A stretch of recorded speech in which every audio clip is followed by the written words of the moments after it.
শুধু সকাল বিকাল দুই বেলা যদি আমার খাবারের বন্দোবস্ত হয়, আমি আর নবীর লক ছাড়ি না।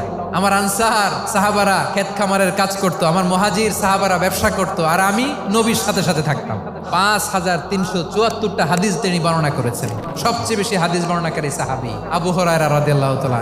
বিড়ালের বাবা কি করতেন? খালি হাদিস মুখস্থ করতেন। হাদিস প্রিজার্ভেশনের কাজে বিশ্বনবী ওনাকে কাজে লাগিয়েছেন। উনি একদিন বলেন, ইয়া রাসূলুল্লাহ আসমাউ মিনকা কাসীরান ফালা আহফাজু। নবী, অনেক কথা শুনি, আমার মনে থাকে না। বিশ্বনবী বললেন, তাই তোমার চাদরটা বিছাও। আবু হুরায়রা বিছালেন। বিশ্বনবী হাত বুলায় দিলেন। এরপরে অনেক হাদিস বর্ণনা করলেন। আবু হুরায়রা বলে, তারপর থেকে বিশ্বনবী যাই বর্ণনা করে আমি শুনি আর একটাও বলি না। এখন সুবহানাল্লাহ। বিশ্বনবী ওনাকে নবীর এই যে লক্ষ্য হাদিস প্রিজার্ভেশনের এই দায়িত্ব দিয়েছেন সাইয়েদনা আবু হুরায়রা রাদিয়াল্লাহু তাআলা আনহুকে। আপনারা কি খেয়াল করেছেন কত বড় চৌকস ট্যালেন্ট হান্টার ছিল আমার নবী? এক একজনের এক এক ট্যালেন্ট, এক একজনকে এক এক দায়িত্ব দিয়েছেন, এক একজনের প্রতিভাকে এক একভাবে বিকশিত হওয়ার সুযোগ দিয়েছেন। আওয়াজ করে বলেন ঠিক কি না?